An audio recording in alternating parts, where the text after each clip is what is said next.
Welcome to part 2 of this week's podcast. I think this might be John Johnson's favorite section of the Doctrine and Covenants, though. I would think so. That have that promise given to you in verses 6 and 7 there. Compliment from the Lord, you know?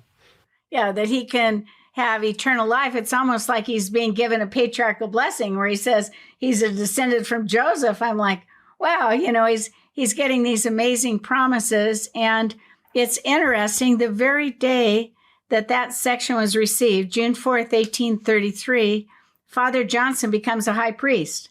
So it's like, you know, the very day, and becomes a high priest. He's given these amazing promises, but he's also told the promises are his, inasmuch as you keep my commandments. And then you go, oh, no, I wanted them without them. I like the promises. I got the kicker at the end. So I have a question, just knowing that the two of you have been there probably many times, the John Johnson farm in Hiram. Does that go out of his hands at this point, and then the church purchased it later on, or Willard Bean did at some point? Is that how that? Right. It's a later purchase, you know, that eventually falls into the hands of the church. But Father Johnson has sold out. He doesn't like living across the street from Simon's Rider, right? You know, and you got the neighbor involved in tarring and feathering. He's ready to get out. So he moves about 30 miles, and his house in Kirtland is actually pretty close to the Kirtland Temple. So you'd say, well, he got one of the choice lands of inheritance for himself, right? Yeah. But you'd say for Father Johnson, after becoming a high priest, he's placed as a member of the Kirtland High Council. So in the stake, you've got basically one bishop, a Kirtland High Council, and you'd say for him, he has financial problems. And it's hard to say, but it seems like, although we've talked about buildings, we're talking about finances. And each one of these sections, there's a finance element. And for him, Father Johnson leaves the church in 1837, and he dies in 1843 and is buried outside of the Kirtland Temple in that small cemetery there. So, Hank, next time you're there, which sounds soon, you know, you'll go out and see his grave. So I think one of the sad chapters, and the question is, you know, remember you get all these promises, and it's always the if, you know, inasmuch as you keep my commandments. One of his sons is going to end up coming to Utah. Is that Luke? Yeah, Luke. Yep. Luke comes to Utah. Yeah. So, you hope that the family's still with us, right? That's the hope. Okay, I'm counting. I think, yeah, Father Johnson, we're forever grateful to him. Yeah, no empty chairs. I love it. And the John Johnson farm is a memorial to him and his wife and what happened there. I mean, not everyone's going to get the chance to go out there, but if you do get that chance, it's a memorial. It really is, to all the saints of that day, but especially John and Elsa Johnson. I think we need one for Miss Jacques, right? We need a Vienna Jacques. Yeah, Vienna Jacques. Yeah. Also, just that John Johnson farm. I mean, section 76 in the upstairs room there. It's so glad we have that you can walk in there and imagine that incredible. Section 76 was such a what would Covey call it? A paradigm shifting, amazing revelation about a game changer, salvation and the afterlife, and that we still have that same sacred space is wonderful. Susan, what do I do with these wonderful, wonderful men and women who don't end up staying through the whole thing, right? We love to tell those stories of the Joseph Knight, the Parley P. Pratt, the Brigham Young, and their spouses who make it all the way. They go the distance. But then you have people like the Whitmers and John Johnson, and we can't discount them and their sacrifice, but we also need to say, endure to the end, right?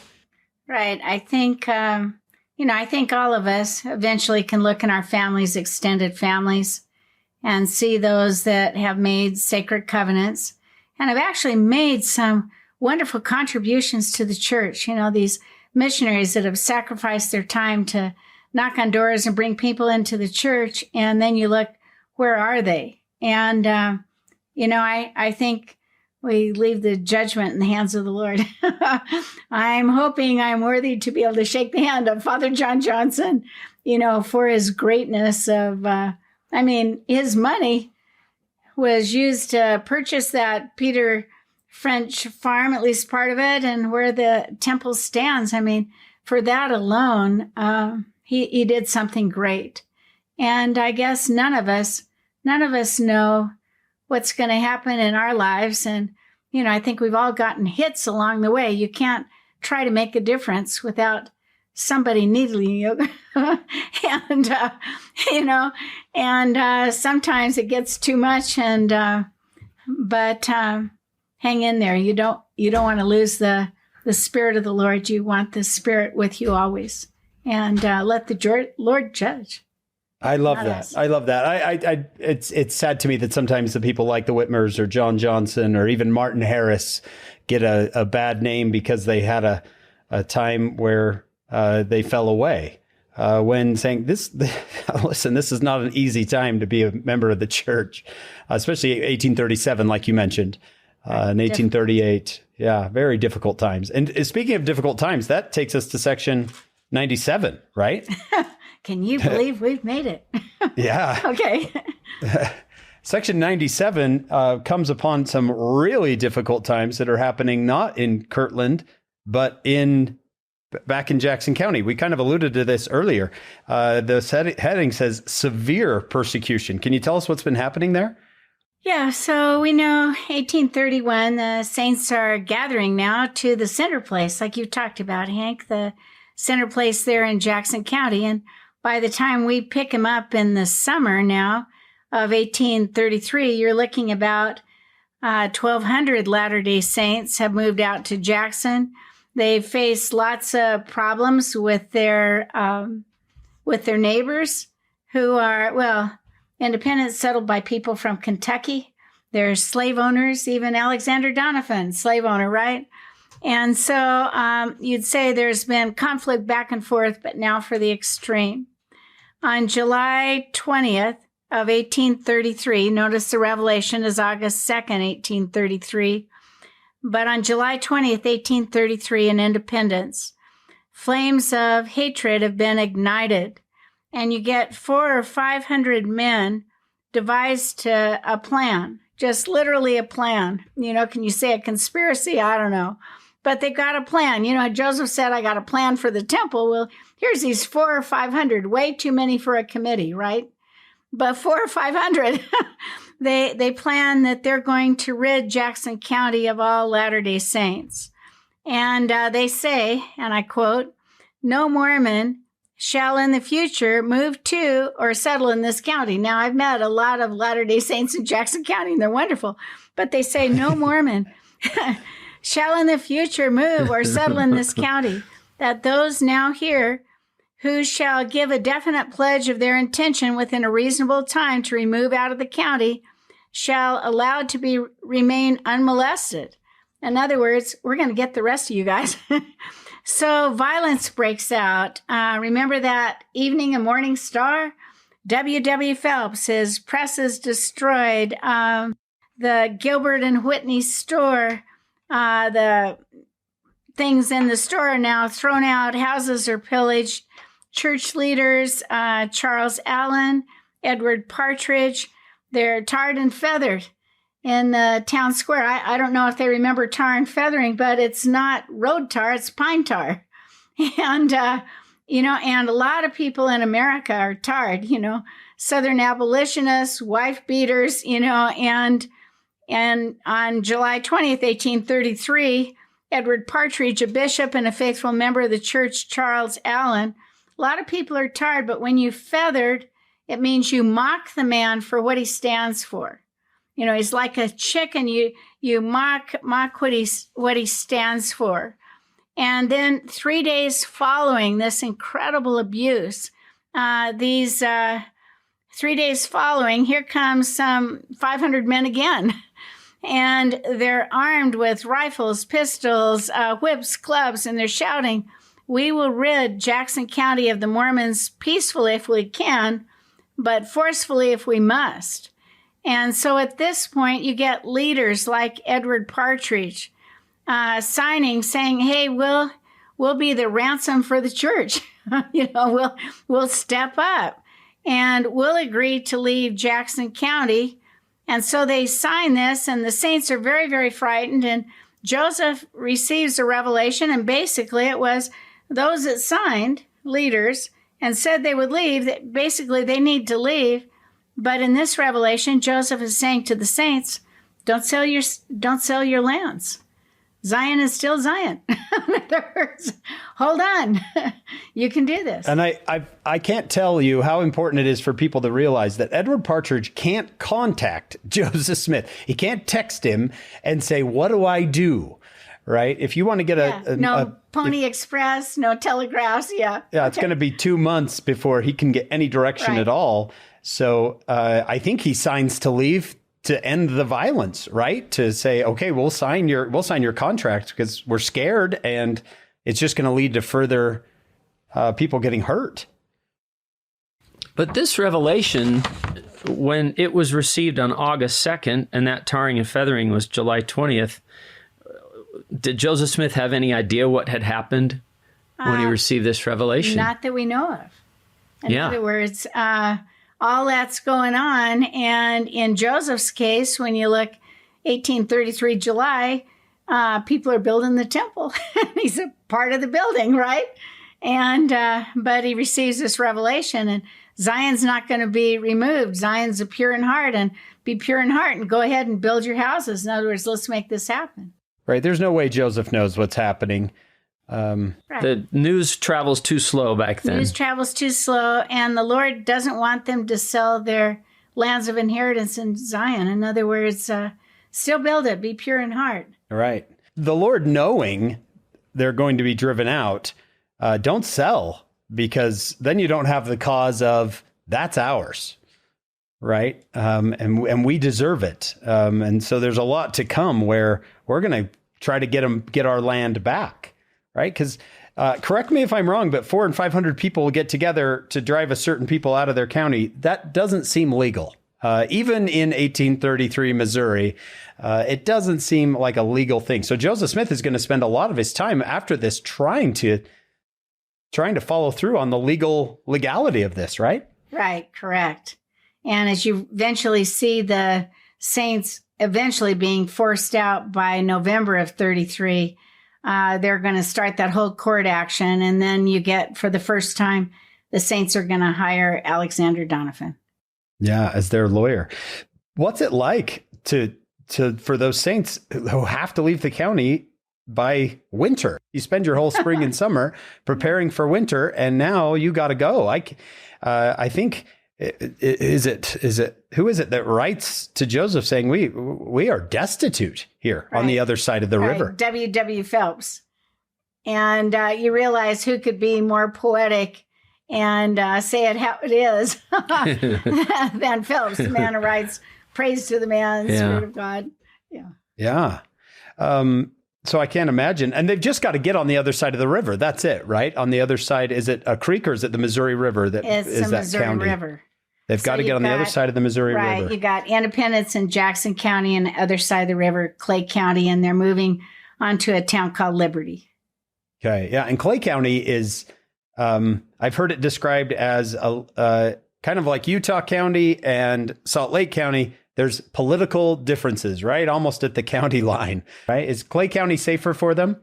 To some extent, at least at first couple of years, but they are literally the cousins of the Kentuckians that settled in Jackson County. So they don't have the history, the heritage. They don't have the Independence, which is a trailhead.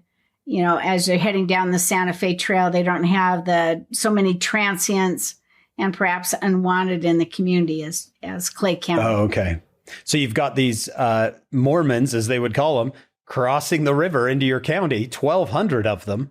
That would be quite a sight. That would be, I mean, that's probably half the population of Independence is now crossing the river in the dead of winter.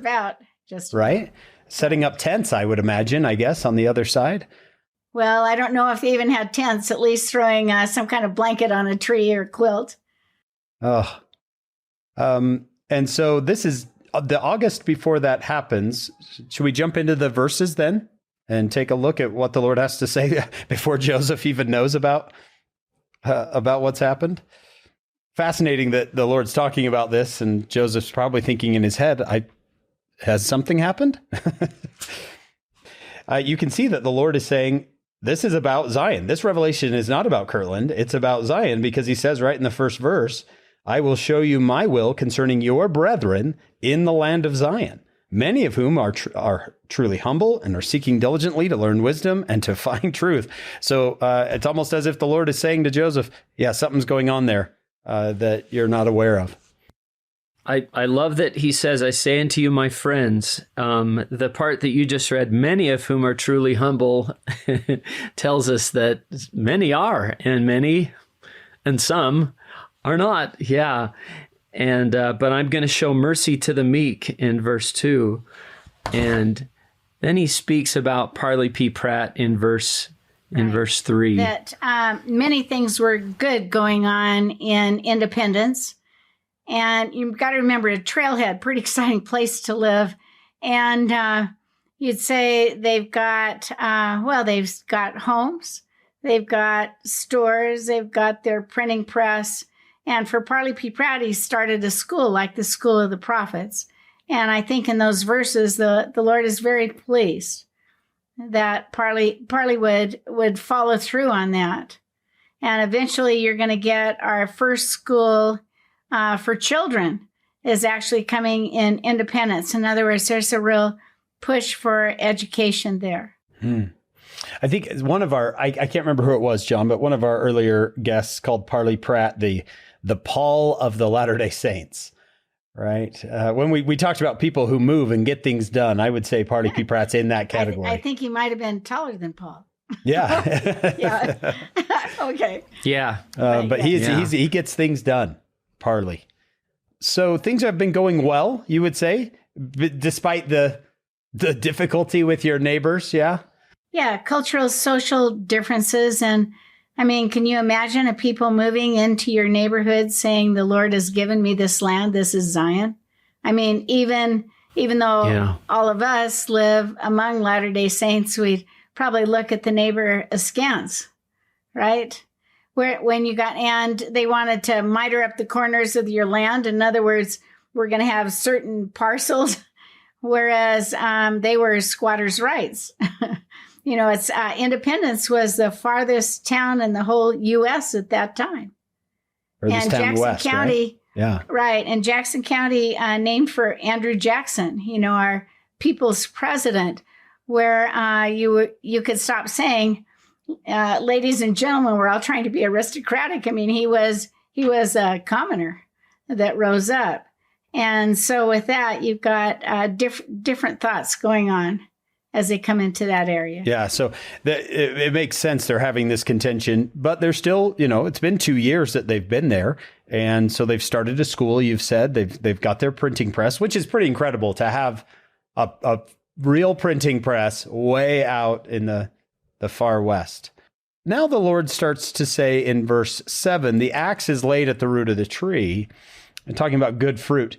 I think what you mentioned earlier, Susan, about the saints, some of them saying, hey, this is our land, the Lord's going to give it to us. I think the Lord advised against that, didn't he, early on when they were going there? Right. He said, let's not do this let's not, I can't remember the exact verbiage. Yeah, but it's kind of like at the very same time, Kirtland is always the gathering place. But those that are called and elect to go up to Zion, meaning up to Independence, are on the way. So if you're called to go to Zion and you elect to go, perhaps there's arrogance in the experience once you have arrived. That's interesting because I wonder, why would these Latter-day Saints, you would think telling someone that God's going to give you their property it's exactly not in How to Win Friends and Influence People, right? It's, but there's probably maybe some excitement there. And like you said, maybe some arrogance that I've been called to go to Zion. Some went before they were called, right? Some just showed up. Right. They just showed up. We're in Puerto Rico. It just shows up. Yeah. And I think Edward Partridge is going, I can't handle too many at once. So I can see that. I mean, where do we place, I've always struggled with this. Where do we place I wouldn't say the blame for what happens in Jackson County in 1833, but you'd say part of it falls on the Saints, but obviously part of it falls on these Missourians this violence is unwarranted. Right. In other words, Latter-day Saints, those coming to Ohio, have a northern heritage, and those living in Missouri have a southern heritage, southern culture. And it's like mixing water and oil. You can try it, you shake, but eventually it still separates. Some historians say almost in history, no two people were not fit to live in the same neighborhood than those in the Missourians of 1831, 32, and 33, and the Latter-day Saints. It just kind of lined up as a perfect storm. Let's continue on in the section here and talk about the Lord saying, and willing to observe their covenants by sacrifice. That's an interesting phrase, observing your covenants by sacrifice. He's still talking about those in Zion, right? Right. But sometimes, you can make your covenants, but then you always seem to get some kind of Abrahamic test. Is this the one that will blow you out of the water? And the question is, who's on the Lord's side who? Remember, we sang the song, now is the time to show. And one of the ways to show us by your willingness to sacrifice. Yeah. And to endure the Abrahamic test, right? To endure it. And for some in independence, they succeeded. They endured. They crossed the rivers. For the Missouri. For others, obviously, they won't cross and eventually deny the faith. What's interesting to me personally is if you go way back to August of 31, section 58. I think the Lord was checking their expectations. From what I've read, there's an expectation. We're going to move to Jackson County. We'll probably plant a couple of trees and Jesus will come, right? That's how great it's going to be. And in section 58, the very first section received in Jackson County, or the second, the Lord says, after much tribulation come the blessings, right? He says, you cannot behold with your natural eyes for the present time the design of your God concerning the glory which comes following much tribulation. So you get the feeling in section 58, and Susan, you can correct me if I'm wrong, that the Lord saw this coming, that we're not going to be here that long. If we were to kind of wrap what we've done, it may all come down to the fact that in independence, Joseph's there before anybody's called to be there, right? And designates where the temple's to be, and it's the same kind of thing. Let's go. And they have 2 years, and they don't move it. And, if you wanted to wrap what we did from 94 on about building and building committees, are you really going to build this? And I've always wondered what would have happened if the saints who were interested in getting their, the mills and the stores, and they put in bridges, and what if they had actually stopped and said, I don't mind living in the log cabin even for next year, but I do care that I haven't built that temple. They're in independence. That's a fascinating perspective. Would we have a different history? I think so. Yeah, there's a lot of conditional things in Section 97, a lot of if-thens, a lot is in as much. If you'll do this, then this. If you'll do this, then this. And I guess some of them, I don't point fingers because I'd probably be one of them, but some of them they failed to do, or they failed to do it speedily or something. with the right intent, maybe. And that's verse 8. They have to observe their covenants by sacrifice. That's what you're talking about, Susan. I can observe my covenants and build my own little kingdom, right? The kingdom of Smith, my own little acre with milk and honey. But we'd all like yeah, an acre. Yeah, but this is observe your covenants by sacrifice. Sacrifice brings forth the blessings of heaven type of thing is. That's W.W. Phelps, right? W.W. Phelps. So I've always told my students, if you get called back to independence, I don't care where you live, but you just make sure you're building on that temple. Don't worry about your own house. Yeah, it will all fall together. But when the Lord speaks, the time to act is now. Observe their covenants by sacrifice.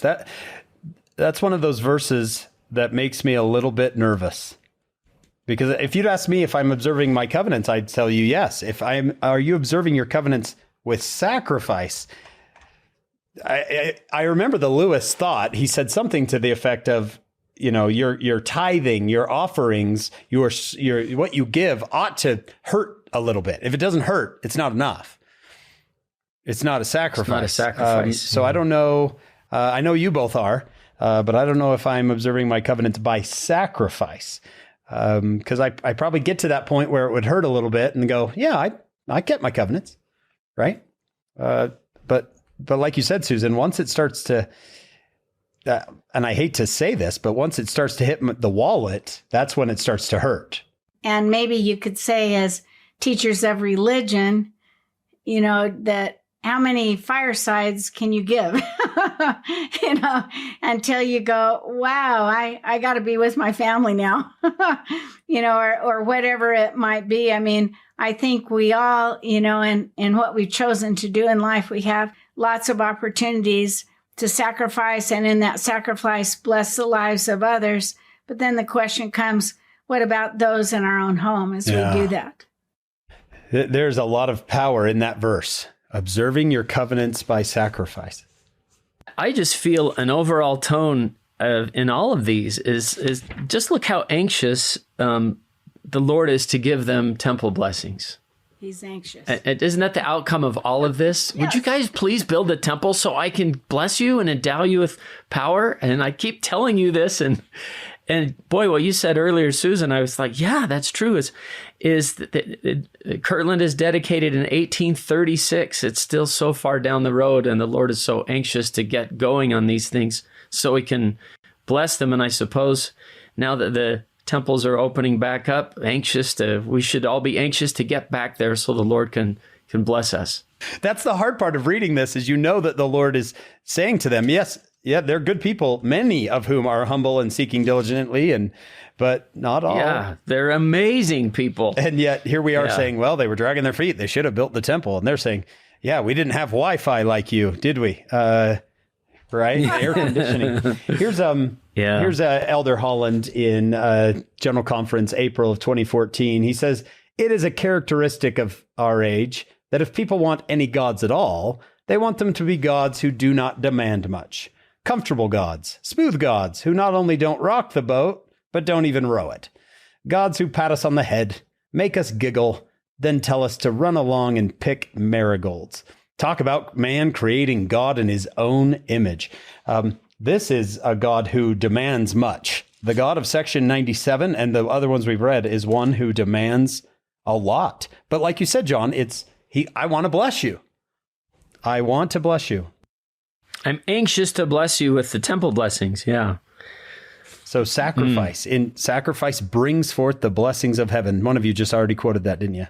Anything else about the sacrifices they were supposed to be making down there, Susan? And many of them were. You would say the Edward Partridges, the Phelps, the Gilberts, they were.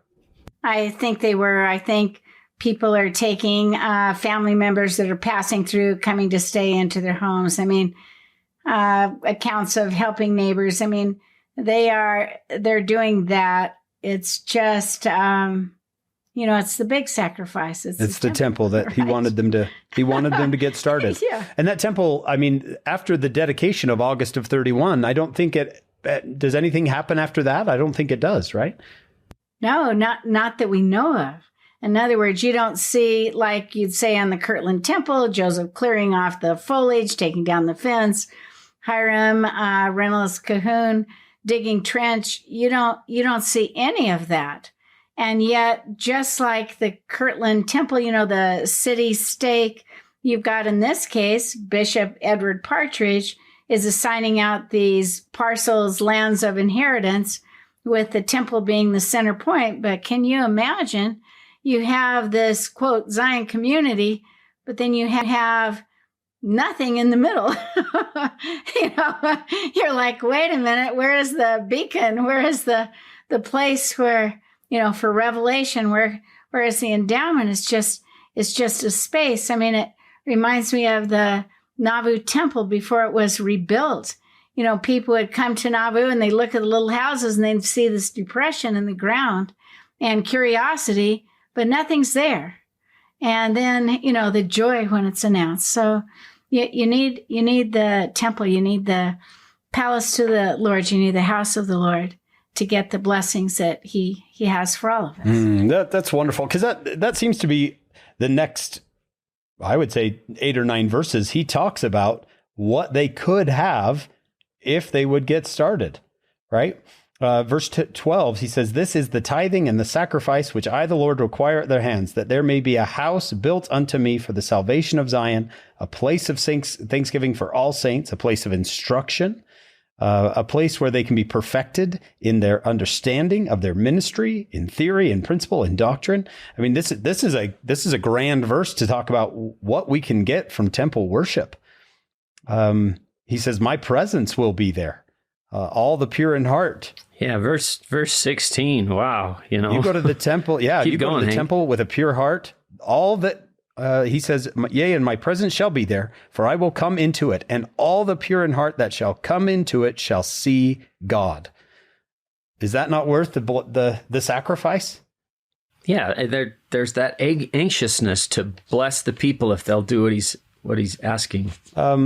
And yet we know the future of Jackson County. We know we're going to be driven out. We're not going to get our lands back. And eventually we're going to head west to Salt Lake. So what do we say about Zion now? I mean, maybe it's not the time to talk about it, Susan, because we'll get to talk about this later with the Saints crossing to the west and leaving everything behind. But is Zion, are we looking forward to that day? Do you still think? Well, Zion won't be removed. We still live within stakes of Zion, but Jackson County is still the place. Still the place. And if you talk to the saints there, they always tell you, this is Zion. They're they do. In their fast and testimony meetings, they're talking Zion. I don't know if I've ever heard that in my own ward out here in Utah. But they definitely talk Zion. Yeah. We would rather go to verse 21, where Zion is a state of mind and a state of spirit. Right. Yeah, John mentioned a lot of ifs. I noticed the if in verse 17, if in verse 18, the if in verse 25. Yeah, a lot of ifs. Verse 26, if in verse 26, if she observed. In 27, Yeah. if she sinned no more, right? 27, there are blessings waiting if you will do these things. Oftentimes I want the blessings before the if, right? Yes. Yeah. They're conditional blessings. He does seem to step back from the idea of Zion just being a place in verse 21, Susan. He says, "Therefore, verily, thus saith the Lord, that let Zion rejoice, for this is Zion, the pure in heart." Pure in heart. So maybe he's prepping them. I don't know. This would be me in my mind. He's prepping them for the loss of Zion, saying, well, yes, we're going to lose the land of Zion for a while, but you can still have Zion. You can take it with you. I was a temple worker in the Provo Temple for a decade plus, and I was always put in the locker room. When you're noisy, That's where they. Where would you put her? And I was a temple worker at night, so I didn't see a lot of older people coming in. And there was a woman who had a wheelchair, and now she's talking to me, and she wants to know where is there a locker big enough for her to be able to dress. And I said, hey, I just don't know. And let me get a supervisor anyway. So while somebody's running to get a supervisor, I'm talking to her, and she goes, well, how come you don't know? Are you new here? And I go, no, I'm not new. I go, I'm a fixture here. I've been here a long, long time. And I go, I'm just one of the flunkies here. And she looked at my badge and she goes, Sister Black, nobody's a flunky that gets in here. So what I'm trying to say is that, you build those temples and you get to go inside. Then, are you pure in heart? Are you Zion? I don't know. I guess we're all trying to be. But, we can keep that sense of wanting to serve the Lord and sacrifice with us. And it's, anyway, I love the temple and so glad, like John said, we're about to be back inside more permanent. Isn't that great? Yeah. Sometimes I wish they just had cubicles, if you could bring your books and just to be in there as a place to read and to study. It would be nice. Really be smart.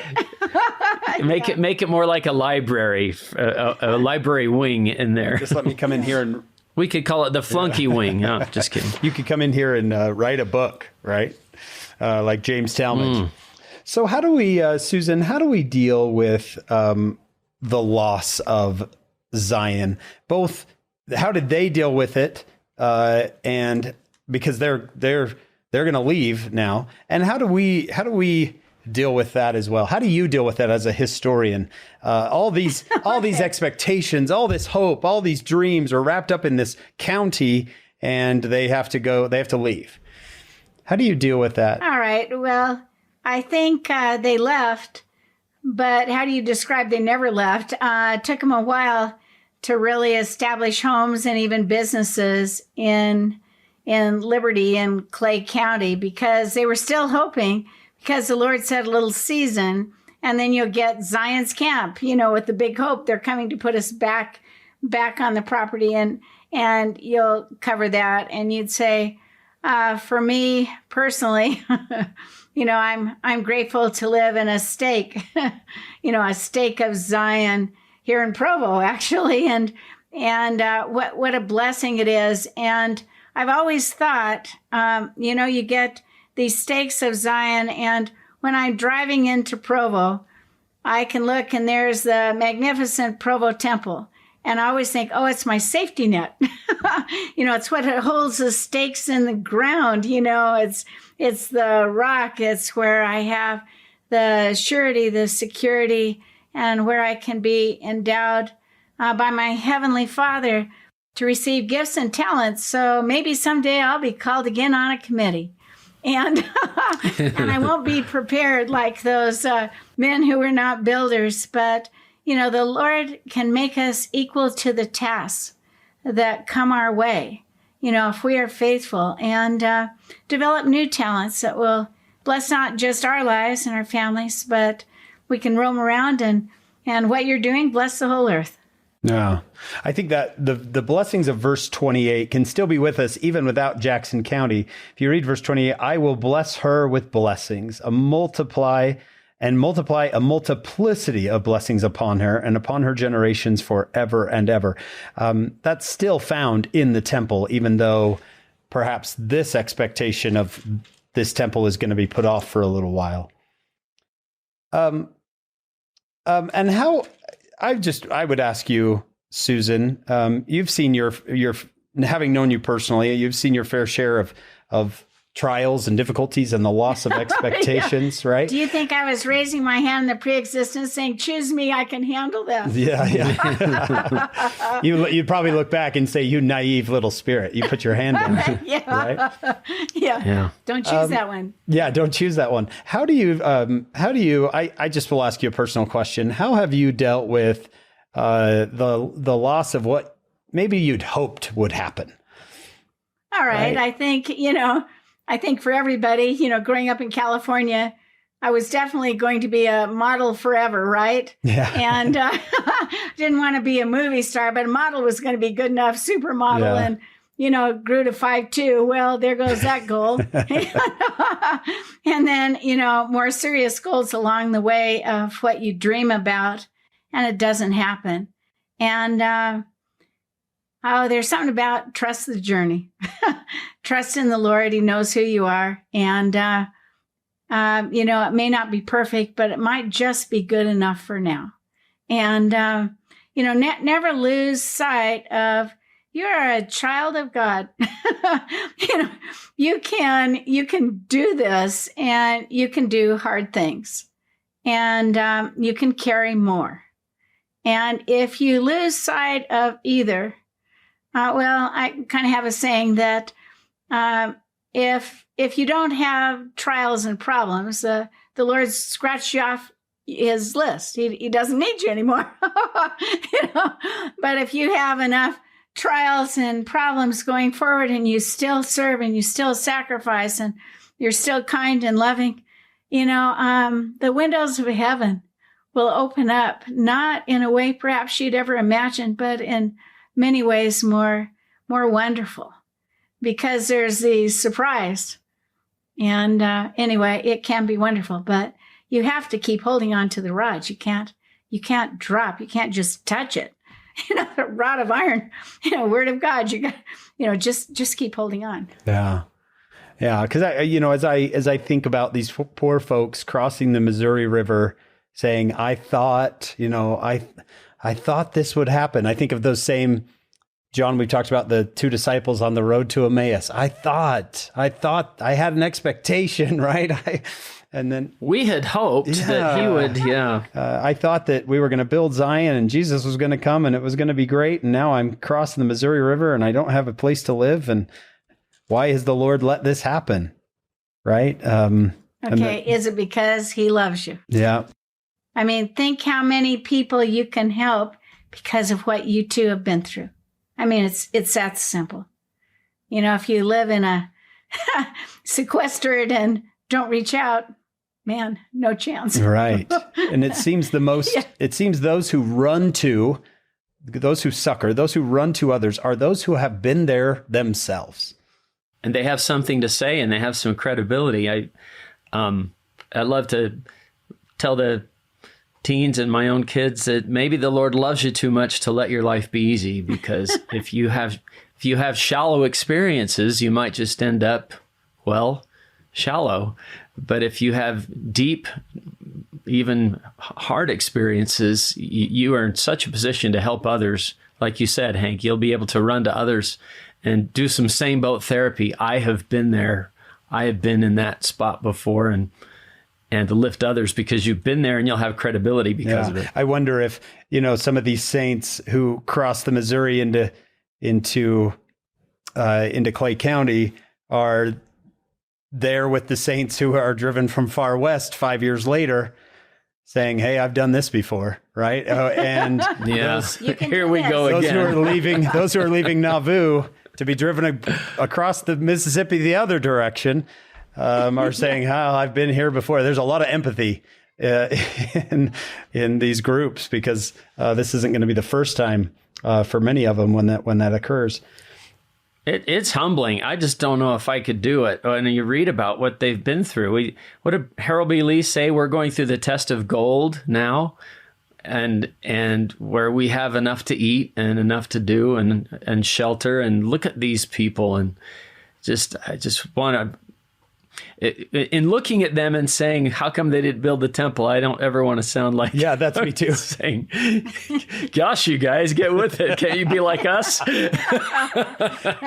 Yeah. Sitting from my air-conditioned house where I watched The Prophet on my TV saying, man, those Missouri saints, they should have... They should have done things differently. That's a hard spot. But here, it's the Lord. I haven't walked on snow barefoot yet. Yeah. Now, let's make that clear to all of our listeners. It's the Lord saying this in section 97, not us three. We are not saying it. Susan, you've been studying church history almost. You don't look it, but it has been decades. Yeah, it's been a long time. How can you say that? Not only have you studied Nauvoo, you've walked its streets, You've looked through, this history of these people. You've seen like the Lord mentions here, you've seen when they are humble and they're learning wisdom, and you've seen also when they are, many who didn't make it or who made mistakes and stumbled. Even the leadership, right? Joseph Smith and Sidney Rigdon and others like him, both succeeded and failed. You've seen it all. So I think our listeners would love to know how you feel about these. To me, when you talk about them, Susan, they seem like your friends. I've heard you talk about Martin Harris, and it's almost like you're his friend. You say, "Oh, come on, Martin." Well, I'd like to be his friend. Come through. How do you feel about all these names that we've gone through in these first 97 sections? Okay, so I actually did a study on those that made it to the end of the row and those that, in and out like a revolving door, and those that fight against Joseph. So I found that there are blessings, definitely blessings for faithfulness. And you'd say, well, is it? You'll never get sick. You'll never be run over by a wagon. Okay. I mean, is it? You'll never have heartache in your family. And I'm going, no. But the consistent blessings were, they seem to have a pipeline to heaven. That spirit of revelation that President Nelson is talking about. We need to get personal revelation. You see that time and time again. There were three things. The second thing was they have confidence. And you go, well, imagine the three men we've talked about. You're going to be on a building committee. I'm going to be what? And they have confidence. And then the third was they have responsibilities added to them. And you go, well, I don't want that. I don't need any more. But they continue to be like added upon what the Lord is, and you go, it's kind of like, I can carry more. Just heap it on me. I am ready to go. And those three qualities seem to be the qualities I can find in those that were faithful in building the Kirtland Temple, the press building in Independence that fled, and it's like they just started over. So you've got Spirit of the Lord, confidence, and just added responsibility comes their way. It seems to me sometimes when I've heard you speak that you've walked with them almost. In your mind when you read about them, do you walk with them around Nauvoo and across the Mississippi and? Well, I don't know if I'd be worthy to do that. Actually, I think they're just, to me, they're lion eyes.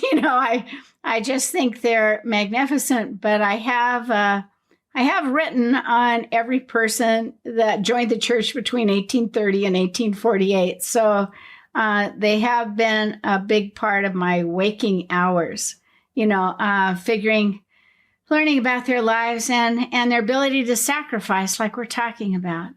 And I'm just so impressed. Yeah. I think that is a good word for so far in the Doctrine and Covenants, John, don't you? Very impressed. Very impressed by these. Yeah, very impressed. And kind of humbled, going, I don't want that to be my test, No. Yeah. Yes. And there's more to come. I wish we could say, wow, yeah, being driven out of Jackson County was the worst of it all, but there's more to come. More trials await them, right? And yes. I guess we should both love and hate that. I hate the idea that more difficulty is on its way for them and for us. But I also rejoice in the fact that the Lord is still, like you said, those three things, Susan, that we can have confidence, we're full of the Spirit, and the Lord has more responsibility for us. I'm just so blessed to be here today because after looking at this, I am so anxious myself to get back to the temple, just because I can feel how anxious the Lord is to give them temple blessings. That's the impression I keep getting today, and it's got me fired up to get back there.